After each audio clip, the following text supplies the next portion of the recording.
En el programa anterior veíamos cómo el hijo de Amor Hebeo forzó a Dina para tener relaciones con ella, pero luego él se enamoró de Dina y vinieron con su padre para tratar de lograr que se quedara Dina con él, se pudieran unir y ellos quedaran allí en la tierra, además participaran de todas las posesiones, de todos los bienes de aquella tierra, ante lo cual los hijos de Jacob pusieron condiciones.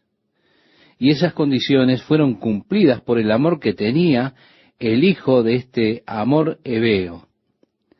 Y a partir de allí el relato bíblico nos dice que no tardó el joven en hacer aquello porque la hija de Jacob le había agradado, y él era el más distinguido de toda la casa de su padre. Como recordamos, los hijos de Jacob habían pedido que fuesen circuncidados todos los hombres de aquella ciudad.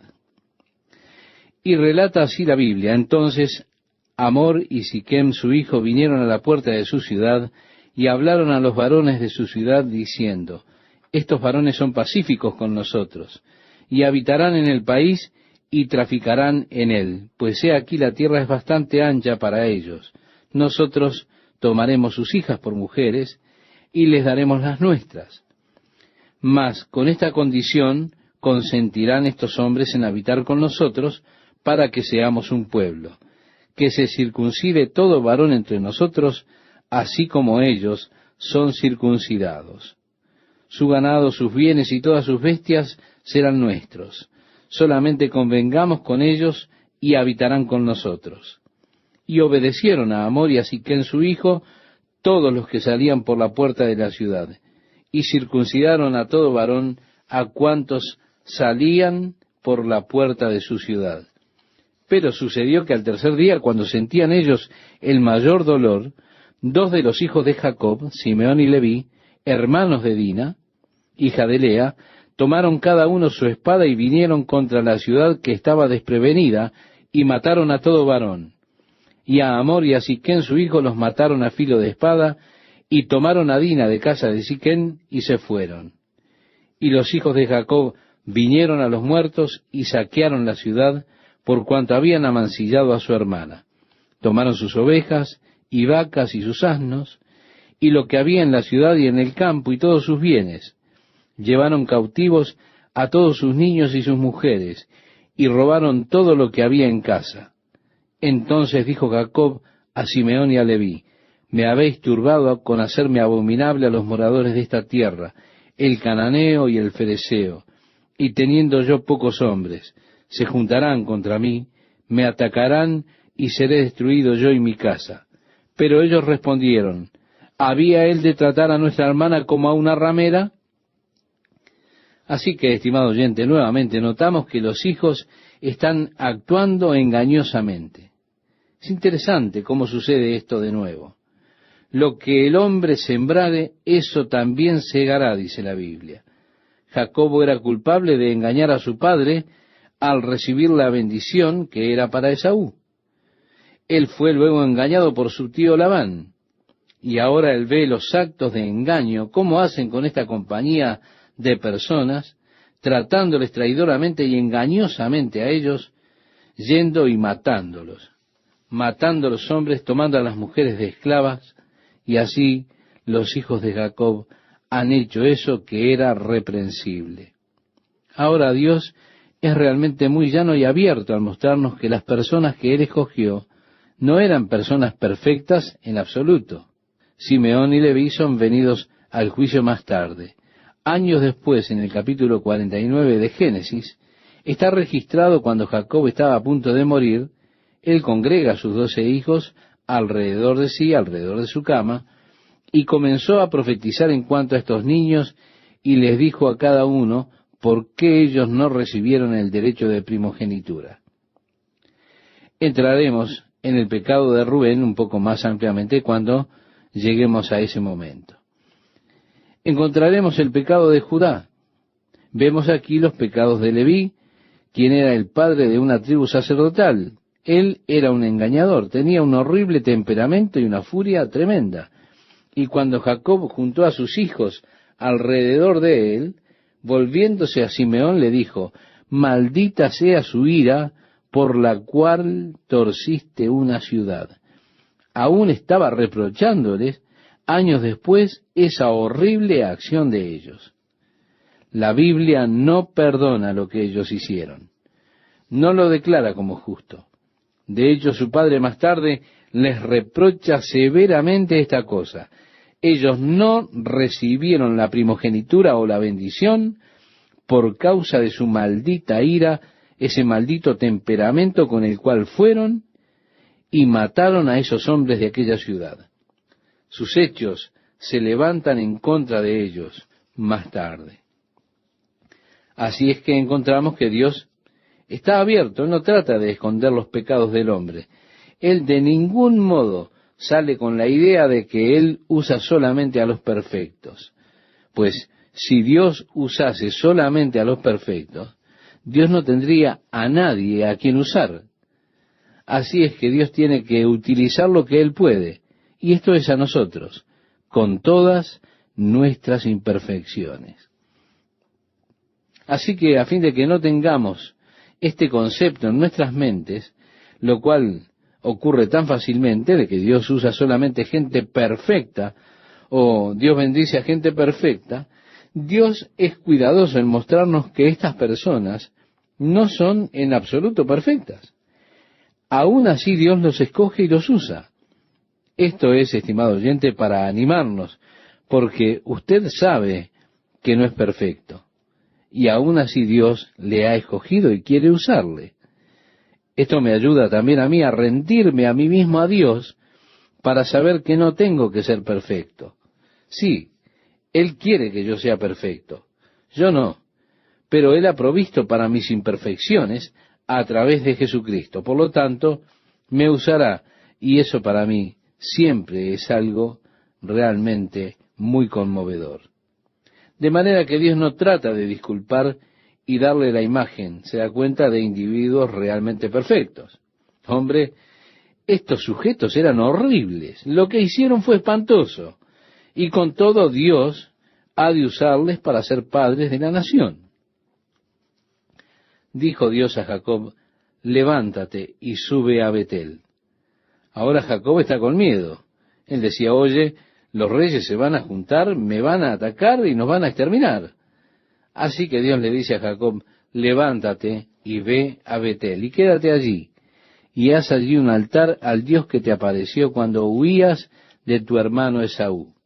Entonces Jacob dijo a su familia y a todos los que con él estaban: quitad los dioses ajenos que hay entre vosotros, y limpiaos, y mudad vuestros vestidos. Jacob instituye ahora una especie de reforma religiosa en la familia. Saquen los dioses extraños. Vamos a tener que regresar en una renovación de nuestra dedicación a Dios y una renovación de nosotros mismos para con Dios. Jacob está temeroso. Él ha estado en la tierra ahora por muchos años, ha regresado, las cosas ya están prontas, acomodadas. Es asombroso cómo en tiempos de prosperidad podemos hacer que las cosas espirituales se nos deslicen. Y las cosas pueden avanzar lentamente. Hay otros intereses que se vuelven ídolos en nuestros corazones y comienzan a quitarnos a nosotros nuestra devoción y nuestro compromiso con Dios. Nos encontramos nosotros mismos ocupados en el placer o en ese esfuerzo. Todas estas cosas que vienen roban el lugar de Dios en nuestras vidas. Así que aquí tenemos una tragedia. Nuevamente los trae de regreso a la renovación del compromiso de: vamos, quiten los ídolos, sus imágenes, sus dioses extraños, mudad vuestros vestidos, vamos a Betel. Volvamos al lugar donde Dios me encontró. Volvamos al lugar y nos encontraremos con Dios nuevamente. ¿Cuántas veces Dios nos llama de regreso al lugar de nuestro primer conocimiento o conciencia de Él? Recuerda el mensaje de Jesús a la iglesia en Éfeso, cuando le dijo: recuerda de dónde has caído y arrepiéntete y haz las primeras obras. El Señor dijo: has perdido tu primer amor. Era un llamado al primer amor, de regreso al primer conocimiento de Dios, de regreso a esa emoción y gozo, ese lugar en el cual usted primeramente se encontró con Dios. Y Dios lo está llamando de vuelta ahora a ese lugar donde Él tuvo esa primera conciencia real de la presencia de Dios en su vida. Es un llamado ahora de parte de Dios para venir a Betel, un llamado que es muy, pero muy hermoso, por cierto. Y dijo Jacob, y levantémonos, y subamos a Betel, y haré allí altar al Dios que me respondió en el día de mi angustia, y ha estado conmigo en el camino que he andado. Así dieron a Jacob todos los dioses ajenos que habían poder de ellos, y los zarcillos que estaban en sus orejas. Y Jacob los escondió debajo de una encina que estaba junto a Siquem. Y salieron, y el terror de Dios estuvo sobre las ciudades que había en sus alrededores, y no persiguieron a los hijos de Jacob. Y llegó Jacob a Luz, que está en tierra de Canaán, esta es Betel, él y todo el pueblo que con él estaba, y edificó allí un altar, y llamó al lugar el Betel, porque allí le había aparecido Dios cuando huía de su hermano. Así que volviendo, él ahora construye un altar y se vuelve a encomendar a sí mismo, adora a Dios y llama al lugar el Dios de Betel. Continúa el relato y nos dice: entonces murió Débora, ama de Rebeca. Rebeca era la madre de Jacob, y cuando ella murió, Jacob probablemente tomó su sierva, su criada, y dijo: oye, ven a vivir con nosotros. Así vino a vivir en el hogar de Jacob, y siendo una mujer mayor, probablemente una especie de guía y demás para las muchachas jóvenes, las mujeres jóvenes, las siervas jóvenes. Ella estaba con Jacob en este momento, pero ella murió, y fue sepultada al pie de Betel debajo de una encina, la cual fue llamada Alon Bakut. Esto significa la encina del llanto. Evidentemente todo el mundo le tenía cariño, y aunque era una mujer mayor, a estas alturas, hay mucho lamento por su muerte. Continúa Génesis diciendo: apareció otra vez Dios a Jacob cuando había vuelto de Padán Aram, y le bendijo. Y le dijo Dios: tu nombre es Jacob, no se llamará más tu nombre Jacob, sino Israel será tu nombre. Y llamó su nombre Israel. Dios confirmó el cambio de carácter nuevamente de Jacob en Israel. También le dijo Dios: yo soy el Dios omnipotente, crece y multiplícate. Una nación y conjunto de naciones procederán de ti, y reyes saldrán de tus lomos. La tierra que he dado a Abraham y a Isaac, la daré a ti, y a tu descendencia después de ti daré la tierra. Y se fue de él Dios del lugar en donde había hablado con él. Y Jacob erigió una señal en el lugar donde había hablado con él, una señal de piedra, y derramó sobre ella libación, y echó sobre ella aceite. Y llamó Jacob el nombre de aquel lugar donde Dios había hablado con él, Betel.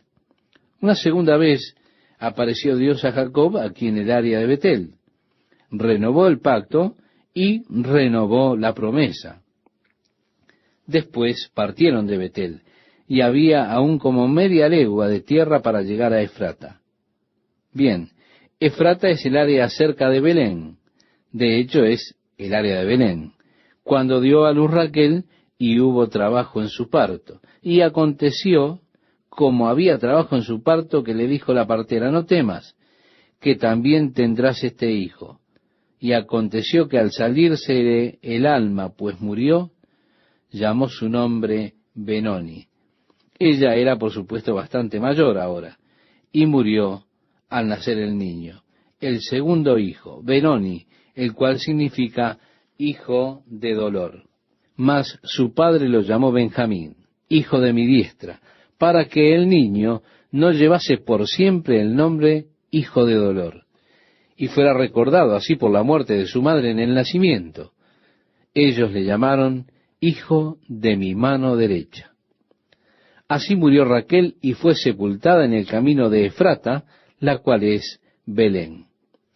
Ahora aquí en este punto usted probablemente tendrá un pequeño comentario de Moisés, porque él fue el único que ensambló estos registros y escribió estos primeros libros.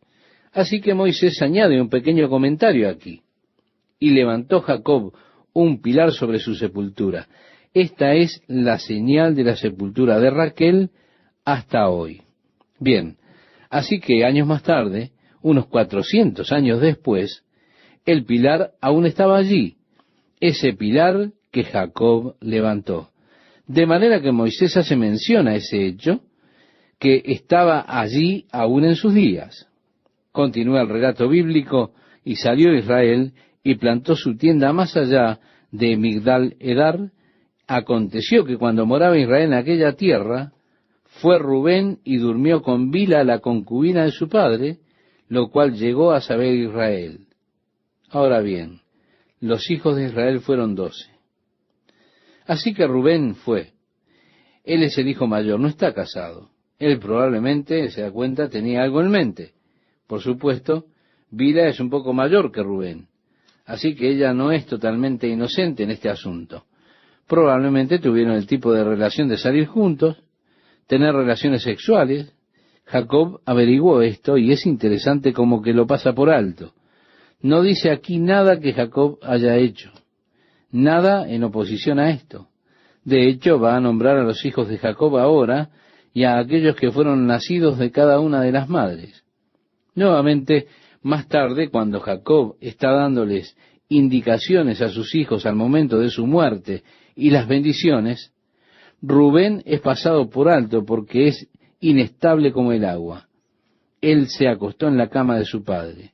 Así que Jacob trajo eso como un carácter que lo descalifica del derecho de la primogenitura y la bendición. Dice la Biblia, los hijos de Lea, Rubén, el primogénito de Jacob. Simeón, Leví, Judá, Isaacar y Zabulón, los hijos de Raquel, José y Benjamín, los hijos de Bila, sierva de Raquel, Dan y Neftalí, y los hijos de Silpa, sierva de Lea, Gad y Aser. Estos fueron los hijos de Jacob que le nacieron en Padán Arán. Por supuesto, con la excepción de Benjamín, que había nacido allí en la tierra. Después vino Jacob a Isaac, su padre, a Mamre. Isaac todavía estaba con vida. Él vivió hasta los 180 años.